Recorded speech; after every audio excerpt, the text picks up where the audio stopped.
Welcome to the Deep Dive, your shortcut to understanding some of the really complex systems shaping our lives. I'm your host speaker. And I'm your expert speaker. Today we're diving into something that feels like it should be simple, but, well, it isn't. Not anymore. We're talking about that fundamental question, what should I actually eat? Yeah, it sounds straightforward, right? Yeah. But if you think about it, decades of advice. Yeah. Low fat, low carb, high fiber, gluten-free, this vitamin, that mineral. It's just created this massive confusion. Total information overload, and it feels like that confusion serves someone. Oh, absolutely. And that's really our mission today. Right. We're going deep into the sources to unpack this conflict. On one side, you've got this push to reduce food down to, isolated nutrients driven by industry. And on the other side, we've got the value of whole foods, actual food, plus cultural wisdom, biological reality, things that have guided eating for centuries. So we're going to explore how we got so lost and maybe find some clarity again. How does that sound? Sounds essential. Let's jump in. Okay, so where does this confusion really start? Our sources point to an underlying ideology. You mentioned it earlier, nutritionism. Exactly. Nutritionism. It's a really key concept to grasp. So break it down for us. What is it, really? It's basically the idea that food isn't, well, food. Not in the way we normally think about it, like an apple or a piece of bread or fish. Okay, so what is it then? In nutritionism, food becomes just the sum of its scientifically identified parts. It's protein, it's fat-saturated, unsaturated, it's carbs, fiber, vitamins, minerals, antioxidants. Just a collection of nutrients? Precisely. It strips away the context, the culture, the history, how it was grown, how it's prepared. All that gets lost. It implies that the scientist in the lab knows more about what you should eat than, say, tradition or your own grandmother. And the sources argue this isn't just some academic idea, right? It has real-world consequences. Huge consequences. The biggest one being that this focus on nutrients, ironically, fuels public confusion about diet. And who stands to gain from everyone being confused? Well, think about it. If people are confused, they're looking for easy answers, for guidance. And the food industry is right there, ready to provide it. They are the primary beneficiary. How does that work in practice? What's their strategy? It's quite clever, really. First, they push the message that there's no such thing as a bad food, especially not their highly processed, profitable foods. Right. Everything in moderation. Exactly. That's the second part. They insist any food, no matter how engineered or full of sugar or whatever, can fit into a quote-unquote healthy diet. Which leads directly to that mantra we hear constantly. Balance, variety, and moderation. It sounds so reasonable, doesn't it? So harmless. But the sources are critical of it. Why? Because it's a fantastic shield for the industry. If the official advice is just balance and moderation, then you can never really single out any specific product or category for restriction. So you can't say eat less processed meat or cut back on sugary drinks. Precisely. It deflects any concrete advice to reduce consumption of profitable items. It effectively neutralizes tough public health recommendations. And we've seen this play out historically. Oh, absolutely. The sources mention a specific report back in 1979, the Healthy People Report from the Department of Health, Education, and Welfare. What did it say? It gave some pretty direct advice. Eat less saturated fat, less sugar. And it specifically told Americans to eat less red meat. Whoa. That sounds direct. How did that go over? About as well as you'd expect. There was a huge backlash. The report was apparently released very quietly, almost slipped out, because they knew the meat and dairy industries would hit the roof. A storm of protest, I think the sources called it. That's the phrase, yeah. The meat industry basically said, hey, the report said Americans' health has never been better. Let's just stop right there. They didn't want any talk about eating less of their products. So telling people to eat less of something specific became politically toxic. Pretty much. Thanks to intense lobbying. And once that door closed, the strategy shifted fully towards nutritionism. This paved the way for what our sources call the power of the nugget. The power of the nugget. Explain that. It flows directly from nutritionism. A company takes some processed food product, maybe it's sugary, maybe it's full of refined flour. Okay. Then some scientific study comes out highlighting a single nutrient. Let's say omega-3 fatty acids are found to be beneficial. Right. So the company thinks, aha, they either fortified their processed product with omega-3s or they just highlight the tiny amount that might already be in there, and suddenly their sugary cereal is a good source of omega-3s. You got it. They seize on that single nutrient research the nugget of good news, and use it to market the whole product as healthy, or at least healthier, even if fundamentally it's still junk. It's creating a health halo around something that doesn't deserve it. You Yeah. see added fiber on things that are basically candy. Exactly. It's selling edible food-like substances by dressing them up with scientific-sounding claims based on isolated nutrients. It completely distracts from the nature of the food itself. Our sources even mention this bleeding into, like, alcohol marketing. Yeah, it's wild.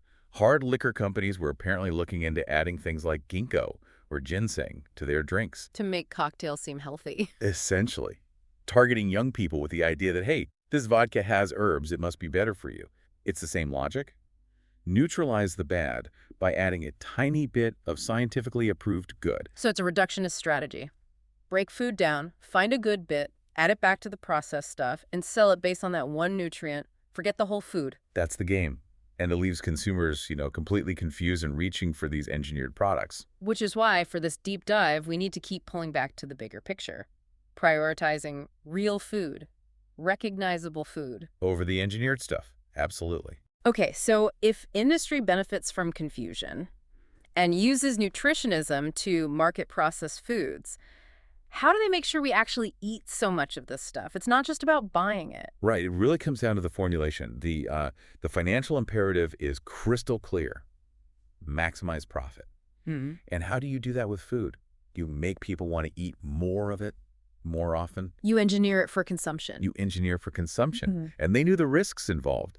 Our sources uncovered this really startling internal warning from Philip Morris. Yes, the tobacco company that also owned food brands like Kraft. What did they warn about? This was back in 1999. They basically told their own food executives, get ready, the tobacco wars are coming to food. Wow, they saw it coming. They absolutely did. They predicted bloody battles over salt, sugar, and fat. And here's the kicker. They openly admitted these ingredients were the, quote, heart of their operations. The heart of their operations. So they knew these things were problematic, potentially addictive, but also essential to their profits. That's what the internal documents suggest. It's pretty chilling. And they weren't just waiting for the battles. They were actively using science to make their products more consumable. This brings us to the science of bliss, right? Engineering food to hit just the right spot. Exactly. It's about understanding and honestly manipulating our biological responses to food. The key concept here is something called sensory-specific satiety. Sensory-specific satiety. Okay, what's that? It's actually a natural mechanism. Your brain is wired so that if you eat a lot of one specific strong flavor, say a really rich steak, or maybe something intensely bitter like certain greens, you get tired of it relatively quickly. You feel full or just Yeah. done with that particular taste. Right. It encourages you to seek out variety in your diet, which is generally a good thing for getting different nutrients. But the food industry saw this natural stop signal as a problem. As an obstacle to overcome. They figured out how to design flavors that don't trigger sensory-specific satiety as strongly. By making the flavor profiles complex, dynamic, but ultimately sort of indistinct. Think about the biggest hits. Coca-Cola, Doritos, things like Kraft's cheesy skillets meals. Yeah. They hit what food scientists call the bliss point. But that point isn't just about maximum sugar or fat. It's a carefully calibrated combination. The fat gives mouthfeel, the salt provides a burst, the sugar gives quick energy. Exactly. But crucially, there isn't one single overwhelming flavor note that makes your brain go, okay, had enough of that specific thing. The taste keeps subtly shifting, offering little bursts of novelty. So you just keep eating. The off switch doesn't get flipped. That's the goal. Optimize for continuous input, non-stop consumption. We can see the impact of this optimization when we look at how diets have changed over time. The potato example is stark. It really is. Go back to 1960. The average American ate about 81 pounds of fresh potatoes a year. Baked, boiled, mashed. Okay. And frozen french fries. Only about 4 pounds per person per year back then. Wow, tiny amount. And now? Now, it's flipped dramatically. Fresh potato consumption is down to around 49 pounds a year. Okay, quite a drop. But frozen french fry consumption, it's over 30 pounds per person. From 4 pounds to over 30 pounds, that's huge. It's massive. And get this. The sources say 90% of those frozen fries are eaten at fast food restaurants. So it's the industrialization of the potato, basically. The fry is easy to standardize, ship, store, cook quickly. It's a triumph of the commodity food system. Yeah. Not necessarily better food, just optimized for the system. Easily processed, reliably palatable thanks to fat and salt, and incredibly profitable at scale. And we see a similar story with soft drinks, right? Their origins are industrial, too. Very much so. Jacob Schweppes was key in industrializing soda water production back in the day, making it consistent, mass-producible. And then others built on that. Yeah, like John Matthews in New York. He developed all this specialized machinery to automate everything, carbonation, filling, even washing the bottles, really pushed the mass production angle. Standardized parts, high volume, low cost. The classic industrial model applied to beverages. And look at the result today. Carbonated soft drinks make up something like 30% of all liquid people consume in the U.S. 30%? That's unbelievable. Just sugar water, basically. Pretty much. And globally. The Coca-Cola Company alone reportedly supplies 3% of all liquids consumed by humanity. Think about that reach. Global capitalism in a bottle.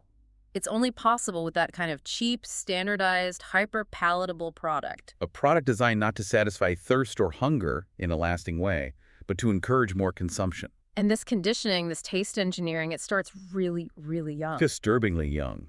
Food companies are actively involved in shaping children's palates, teaching them what food should taste like. Which increasingly means sweet. Overwhelmingly sweet, and intensely flavored in that engineered way.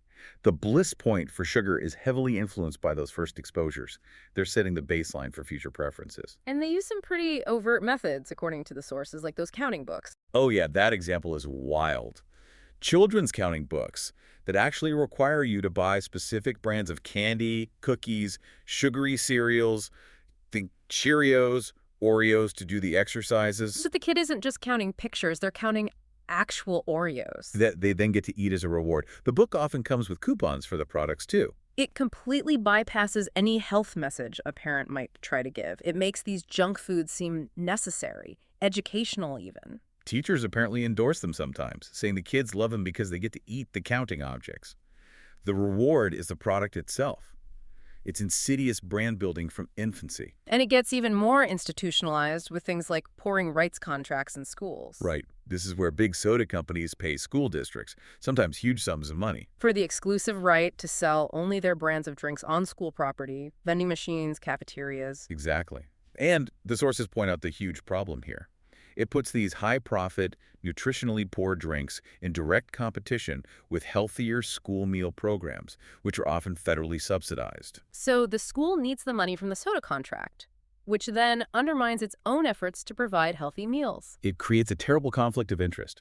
The soda companies basically buy access to a captive market of kids, locking in lifelong consumption habits. It serves their bottom line, but it's a disaster for public health. Okay, so we've seen how taste is engineered in snacks and drinks. Let's shift now to animal agriculture, because the sources suggest the same industrial logic is at play there too. Oh, absolutely. If anything, it's even more pronounced. The industrial model in farming relies on a few key principles. Okay. Simplification, specialization, routinization, and mechanization. It's at making farming predictable, controllable, like a factory assembly line. But farming involves living things. Biology, Right. which is inherently not simple or predictable. Exactly. Biological systems are complex, they're diverse, they're dynamic, even spontaneous. Industrialism tries to stamp all that out, erase the messiness of life to maximize efficiency and output. There was that quote from Sir Albert Howard. Yes, a pioneer in organic agriculture. He warned way back that artificial manures lead inevitably to artificial nutrition, artificial food, artificial animals, and finally to artificial men and women. A chain reaction of artificiality driven by this industrial mindset. And the ultimate expression of this applied to animals is the CAFO, the confined animal feeding operation. These massive factory farms. Right. And they represent a fundamental break from traditional farming, where animals were usually part of a mixed, diversified farm integrated into the local ecosystem. But CAFOs are specialized. Highly specialized. Think about hogs, for example. The sources paint a really grim picture. They spend their entire lives indoors in these huge metal sheds, never see sunlight. Except for 2 trips on a truck. One, when they're moved to a finishing operation to be fattened up quickly on a specialized feed, mostly corn and soy. And the second trip. To the slaughterhouse. That's it. And the conditions are so stressful, so unnatural, that the sources mention roughly 10% of these pigs don't even survive long enough to be slaughtered. 10% mortality. That's staggering. And the scale is just immense. Immense. To even qualify as a large CAFO for cattle, an operation needs to hold at least 800 animal units. Remind us what an animal unit is. It's a standardized measure. One animal unit equals 1,000 pounds of live animal weight. So 800 animal units is 800,000 pounds of cattle crammed together. Minimum. The really big feedlots in the U.S. can hold over 100,000 large animals. Imagine the concentration of waste, the potential for disease. It sounds nightmarish. And the sources definitely touch on ethical and health consequences. Deeply. Michael Pollan, one of the authors we looked at, described visiting an industrial cattle feedlot as seeing what capitalism can look like without any real moral or regulatory check. A system where life is just protein production. Exactly. Where suffering isn't seen as an ethical issue, but just as stress, which is then framed as an economic problem, needing a cost-effective solution. The language itself dehumanizes the animals. Yeah, and what are the consequences for us, the consumers, eating the meat from this system? Well, several concerns are raised. The routine use of growth hormones to speed up fattening. The heavy reliance on antibiotics, not just to treat sickness, but often preventatively in low doses, which contributes to antibiotic-resistant bacteria, a huge public health threat. And the E. coli issue. Right. Feeding cattle diets unnaturally high in corn, which their digestive systems aren't really designed for, seems to have fostered the evolution of particularly dangerous strains of E. coli, like O157.H7. So the industrial process itself creates new health risks. It seems so. And it's not just land animals. The sources also highlight major problems in industrial fish farming, or aquaculture, particularly with salmon. What's the issue there? Sea lice. Yeah, sea lice. They're these tiny parasitic crustaceans, and they thrive in the crowded, often dirty conditions of salmon pens. And they harm the fish. Horrifically. They attach to the salmon and create open sores, lesions. Sometimes these lesions on the fish's head can eat right down to the bone. It's so common, it's apparently got a nickname. The death crown. That's graphic. And these farms concentrate the problem. Massively. Because the fish are packed so densely, a single salmon farm can apparently breed sea lice populations that are 30,000 times higher than you'd find naturally in the ocean nearby. It's an ecological disaster zone. So you've got ethical issues, environmental issues, public health risks. What about the actual nutritional quality of the food produced this way? Does it circle back to nutritionism? It absolutely does. Because the sources are very clear. The actual nutrient profile of meat, poultry, dairy, eggs. It's dramatically different depending on how the animal was raised and what it ate. Pasture-raised versus factory-farmed. The difference is described as being like night and day. Animals raised on pasture, eating their natural diet, produce meat and milk and eggs with, for example, much healthier fatty acid profiles, more vitamins. Whereas the CXO animal, fed mostly corn and soy, produces food that reflects that simplified, unnatural diet.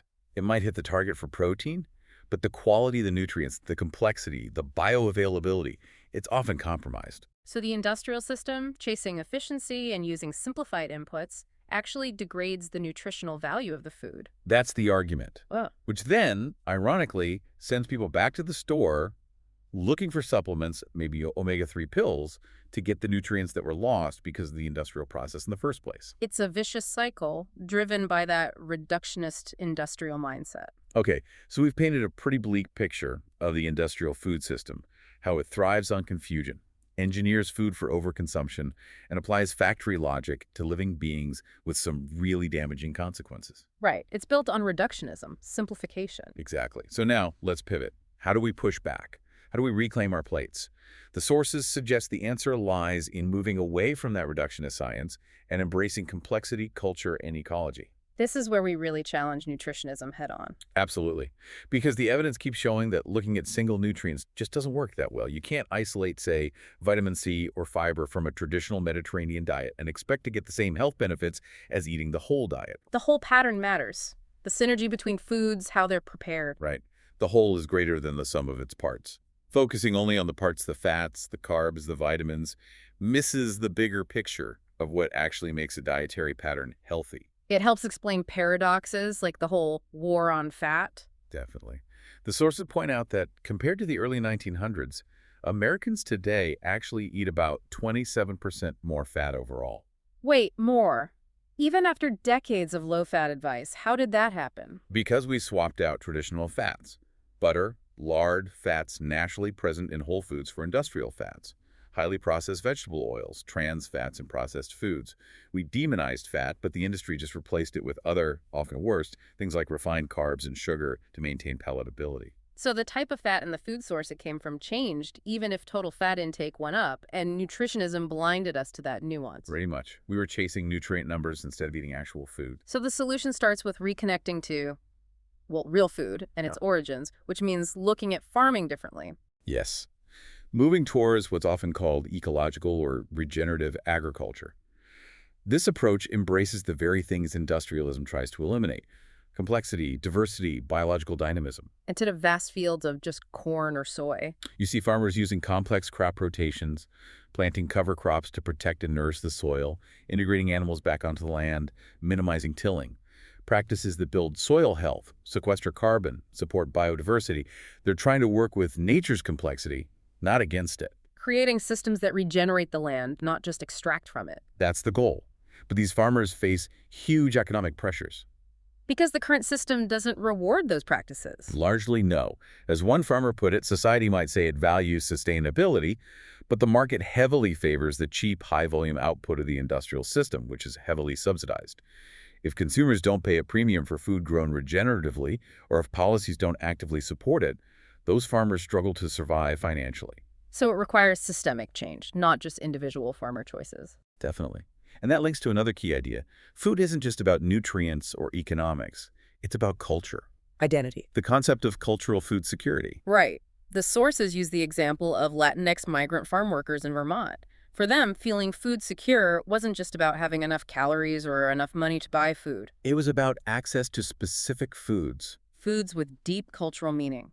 Things like tamales, pozole, mole sauce, dishes that connect them to home, to family, to their heritage.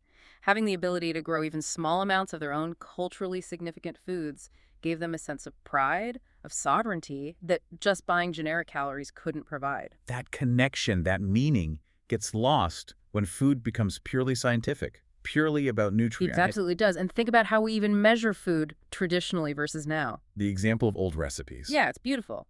Before grams and milliliters dominated, recipes relied on shared understanding, on analogy. A Russian cookbook might call for butter the size of a walnut. Or ginger the size of a thimble. Yeah. Pastry the thickness of a finger. It's evocative language. It assumes a certain level of intuitive knowledge, shared experience in the kitchen. It's wisdom passed down, not a scientific formula requiring precise instruments. Contrast that with reading a nutrition label trying to tally up milligrams of sodium. It's a totally different way of relating to food. One is embedded in culture and experience, the other in abstract science. But rejecting the simplicity of nutritionism leads to its own complexities for the consumer trying to do the right thing, doesn't it? Oh, for sure. The sources acknowledge this paralysis. Okay, so industrial meat is ethically and environmentally fraught. But what about bananas shipped thousands of miles? Or pre-washed spinach in a plastic clamshell, also shipped long distances? Or soy milk? All rely heavily on fossil fuels. It becomes impossible to find the perfect choice. There's no single forbidden fruit in this globalized system. Exactly. Everything seems tainted by some aspect of the industrial process or its consequences, which highlights the limits of purely individual solutions. My personal shopping choices alone won't fix the whole system. Right. Which is why the sources emphasize the power of collective action. People coming together to create alternatives. Like the example of the food co-op in Greensboro, North Carolina. Yeah, the Renaissance Community Co-op. Residents in a predominantly black neighborhood facing a lack of access to fresh food, a food desert, didn't just wait for a big supermarket chain to maybe show up someday. They pooled their resources. Pooled resources, skills, everything, and opened their own community-owned grocery store in 2016. They took control. That's powerful. It reframes food access not as an individual problem, but a community issue requiring a community solution, building self-reliance. It's about rebuilding that connection between the community and its food source on their own terms. That's a crucial step in reclaiming the plate. So wrapping up this deep dive, we've journeyed through a lot. We've seen how this ideology, nutritionism, helps industrial forces reduce food to mere components. Right, which allows them to engineer taste using things like sensory-specific satiety, making us eat more. And how this industrial logic leads to maximizing scale in ways that are brutal and damaging, like CAFOs for animals. The end result? Widespread consumer confusion, significant costs to our personal health, and major environmental degradation. It's a system that often prioritizes profit over well-being. But we've also seen the counter-narrative, the power of shifting focus back to whole foods. Back to cultural wisdom about eating, back to ecological farming practices that work with nature's complexity, not against it. Practices that can actually regenerate land and build community self-reliance. It's about embracing complexity, connection, tradition, instead of just scientific reductionism. Exactly. Which brings us to the so what do we do about it? The call to action isn't necessarily about piling on more rules for individuals to follow. That can just add to the confusion. Instead, the experts in our sources suggest we need to look at the existing rules, the system itself. Right. Things like agricultural subsidies. The argument is we need to tweak and redefine their purpose, meaning shift the goal. Right now, subsidies often support the massive production of commodity crops, like corn and soy, which fuels the industrial food system. The processed foods, the CAFO feed. Okay. What if, instead, those government interventions were redesigned to actively promote public health? To support farmers growing diverse, whole foods using regenerative methods, to prioritize ecological health alongside economic output. So use the existing regulatory levers, but point them in a healthier direction. Make the system support good food, not just cheap commodities. That's the idea. Make the system serve public health, not just corporate health. It shifts the burden from the individual consumer trying to navigate a broken system back onto fixing the system itself. That feels like a more structural, more impactful approach. It tackles the root causes. Okay, so before we go, let's leave our listeners with that final provocative thought, something to chew on, connecting back to how complicated our relationship with eating has become. Let's do it. Think about the Victorian era. They had an explosion of incredibly specialized eating utensils. Oh, you had specific spoons just for tomatoes. Scoops designed only for Stilton cheese. Dedicated servers just for potato chips, fried potatoes. Tiffany even made a fancy Saratoga chip server with holes in it, supposedly to protect genteel hands from grease. A specific tool for almost every single item on the plate. Hyper-specialization. Exactly. Now, contrast that image with, say, a traditional Chinese table setting. What do you typically find? Chopsticks. A bowl, maybe a plate or a small dish. Simple, versatile tools. Right. So the question to ponder is this. Does a culture that needs more and more specialized, complicated tools just to eat signal true sophistication? Or does it maybe signal a growing awkwardness, a distance, a complication in our fundamental relationship with food itself, where every little interaction requires a new gadget because we've lost the simple, direct connection? Does needing a special fork for asparagus mean we appreciate asparagus more, or that we've become somehow alienated from the simple act of picking it up and eating it? Something to think about next time you set the table, or grab a processed snack bar designed for one-handed consumption on the go. Indeed. Thanks for diving deep with us today. We'll see you next time on The Deep Dive.